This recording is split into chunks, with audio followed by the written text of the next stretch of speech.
What's going on, guys? It's Expo Jesse. Long time no talk. I hope everybody had a happy holidays, happy New Year, Merry Christmas, and I know I did. End of the year trading is pretty tough. The week of Christmas kind of moved a little bit more than I was expecting, but the week after was pretty much exactly how I thought it was going to go. Tomorrow, I'm going to have my weekly watch list. Part of my New Year's resolution is going to be I don't really like New Year's resolutions. So we'll just say something new I'm going to do in 2023 is doing a weekly watch list on YouTube every single week, uploaded Sunday nights, and just kind of give a little bit of prep to the week, right? Get a little bit prepared, see what's going on in the economic calendar, the whole shebang. But that's not the point of today's video. Today's video is the yearly recap. I am going to have a separate video on my 2023 outlook. Newsflash, it's bearish. Pretty much going to be swinging puts all year long, it looks like. So hopefully I'm wrong, because I like to make money in my long-term account, but I also like to add to my long-term account. But without further ado, we're going to go on the yearly recap. Not sure how long this video is going to go. Depends how long I ramble. If you tune on to the end of the video, right under this little thing here, get rid of that. Under this little logo is my biggest lessons of 2022, so you'll want to hang out for that.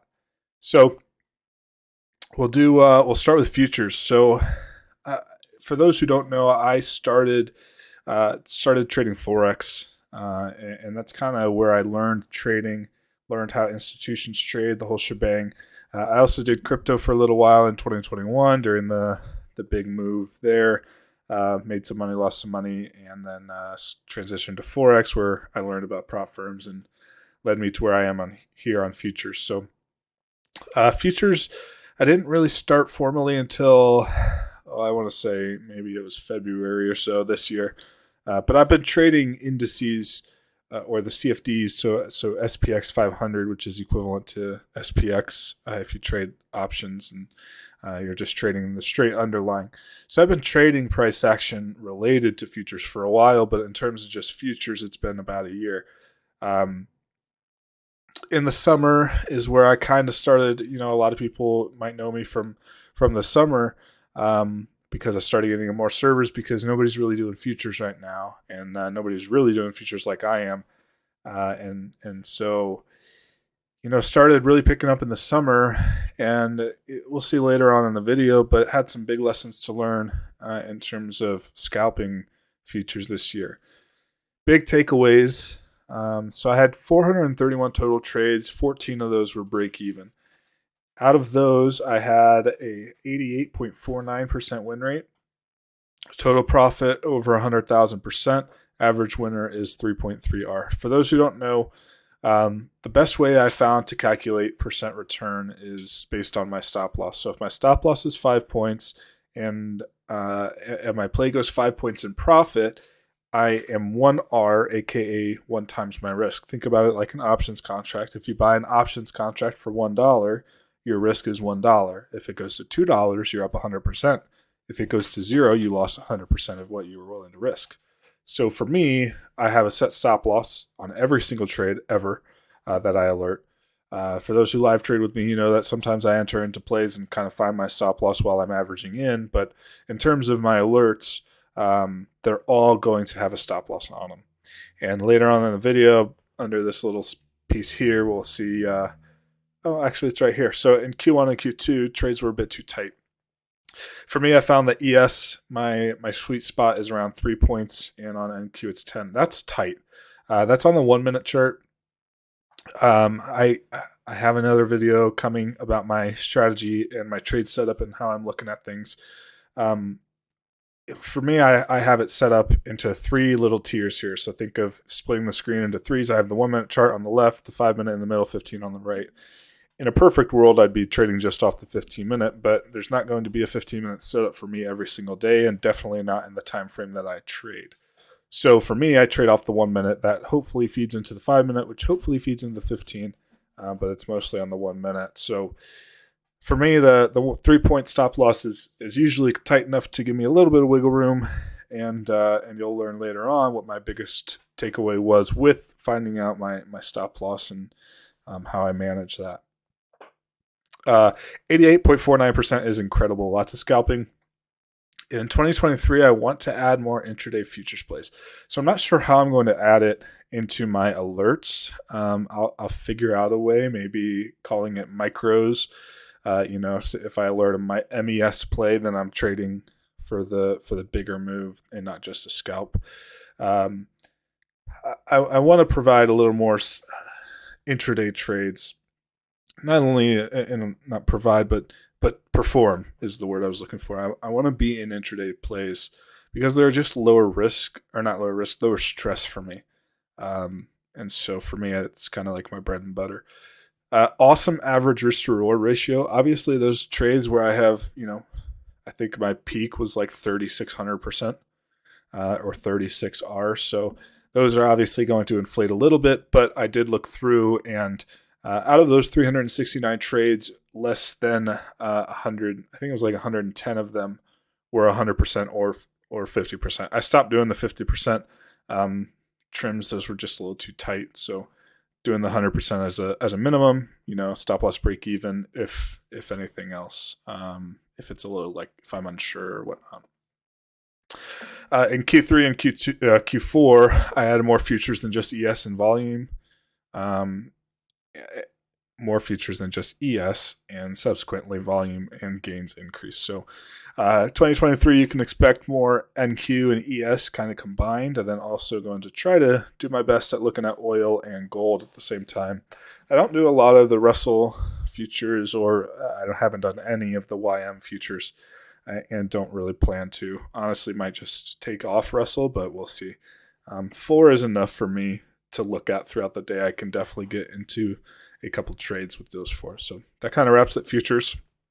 Incredible year, 88.49% win rate. All these are alerted trades, and a lot of gains. Futures definitely is leading the way for me. And a lot of people ask me, we're going to go into options, but when do I trade options? I do options. There's a time and place. If I think if I think I'm going to be correct on the move, but not going to be able to time it perfectly, I'll go into options and be ready to go through a little bit of drawdown, 10, 20%, maybe average down. But for options, for me, I'm able to kind of, especially 0 days in the afternoon, that's kind of been where if I do options, day trades on that time, it's where I can get those 100% trades in a couple minutes, and really enjoyed that. So we'll go into options here, wrapping up futures, really good year. Expecting some of the same. My target win rate is 75%, so way overachieved this year. We'll go from there. Gave a little sneak peek there. So options, target win rate was 75%, same thing, overachieved there, almost 83%. Biggest thing that I was working on in Q4 was my my win-loss ratio, so risk to reward ratio. Had a lot of times where I would have a win rate of 85+%, and my average winner was equal to my average loser, but I would average down, and on my P&L I was actually getting a little bit frustrated because my average losers were outweighing my winners. And so I did do a little of adjusting, and you'll see that again at the end of the video, but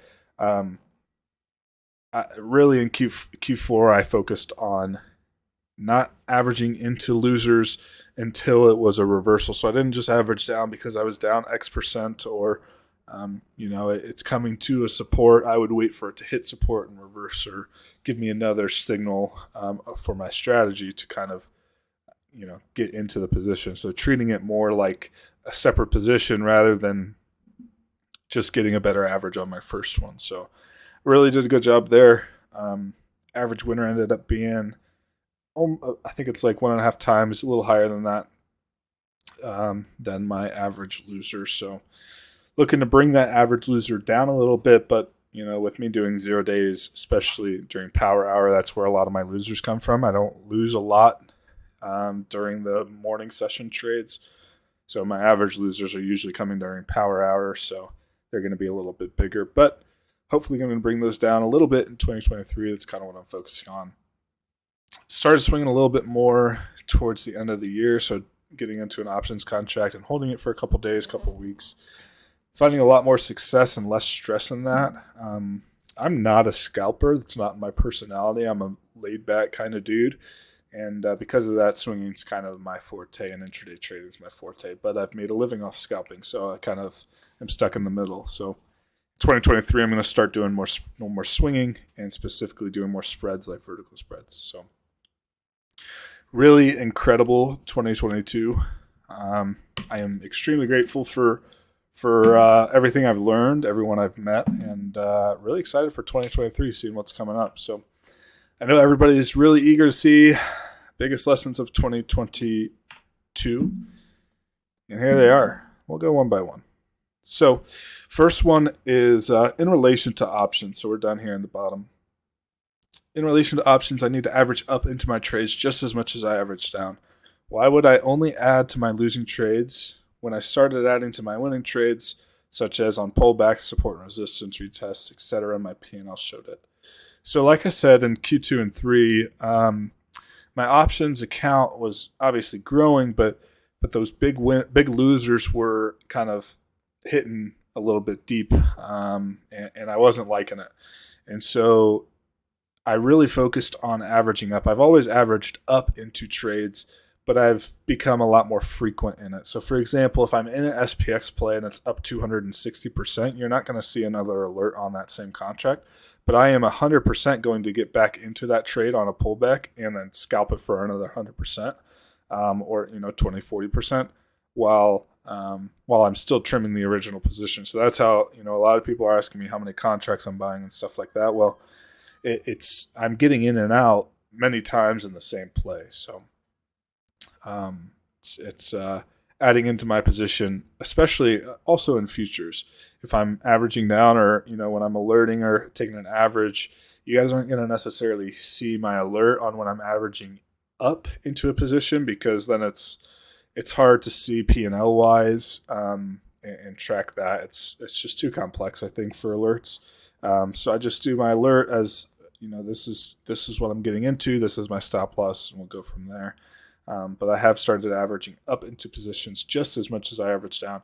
Obviously, I'm going to end up being a full-size position, but getting that frequency of every pullback, I'm going to get back into it and trim as I go as well. So that was a huge lesson. Number 2 is not giving plays enough wiggle room. That was a big lesson for me, especially in the summer.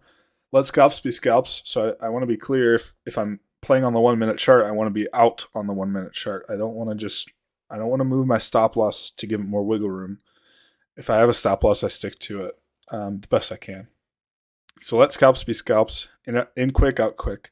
But if it's intraday, let some players go through some moves and retracements before closing, especially and specifically when closing plays in profit. So if I have a play that's up, let's go to options. Let's say I'm up 40%. Instead of me closing it as soon as I get a little pullback and I'm close to 10%, or I'm only up 15%, past me would close that out and call it green. But instead, I'm going to hold through it, let it go all the way to break even, maybe even a little below. It depends what price action is doing, and let the price action get me out of the play, not necessarily what my P&L is showing. If I'm getting into a play because of price action, I should not get out of a play because of P&L. I think I just quoted that. You guys can tag me in that all you want. That's going to be a quote for the whole year.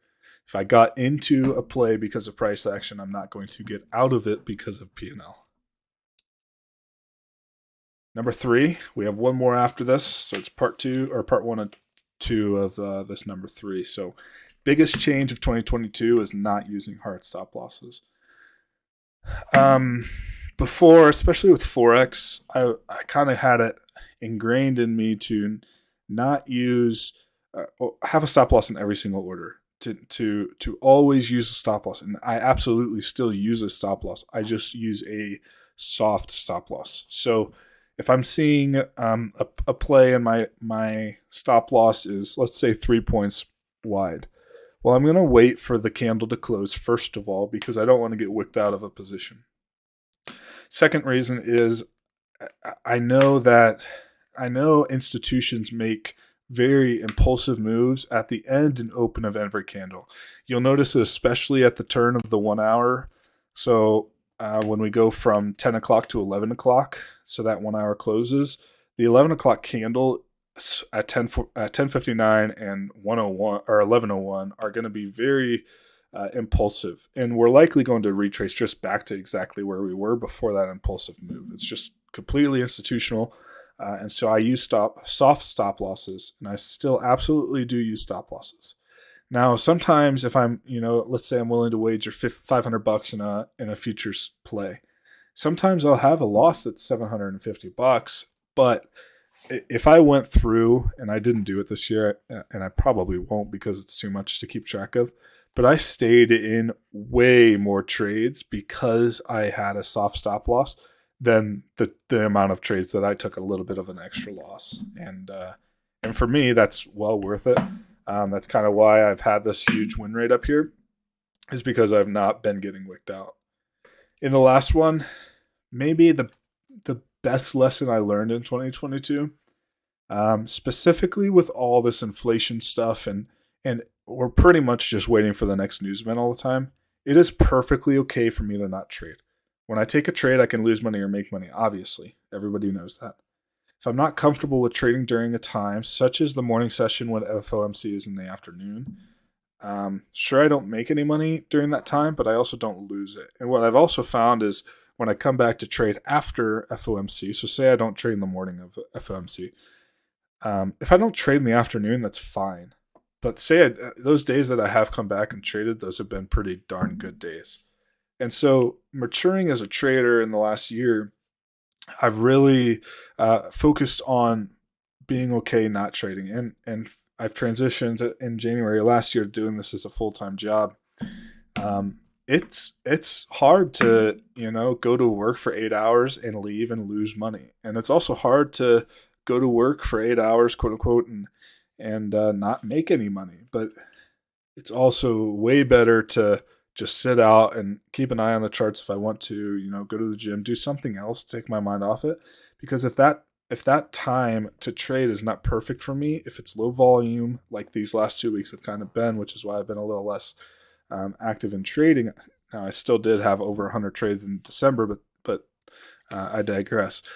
If it's not perfect for me and for my strategy, I don't want to be trading in it. And so I still need to make an income, and so I still do trade, and sometimes I trade in some optimal conditions, but it's perfectly okay to not trade, especially when there's news. I've started to not trade 30 minutes before or after news, and if there's news at 10 o'clock, consumer sentiment or whatnot, then I won't trade until usually 10:15, 10:30 that day. So all that to say, those were some big lessons for me in 2022. Huge year. My best year yet as a trader, and really excited for what 2023 has to offer. Very thankful for everybody and all the interaction that I get and all the servers I'm in. Really going to try focusing on my YouTube and my Twitter this year, and so feel free to give those a look as well. All the links are in the description. So hope everybody had a great 2022, great holidays with family and friends. And here's to 2023. Everyone have a good one. See ya.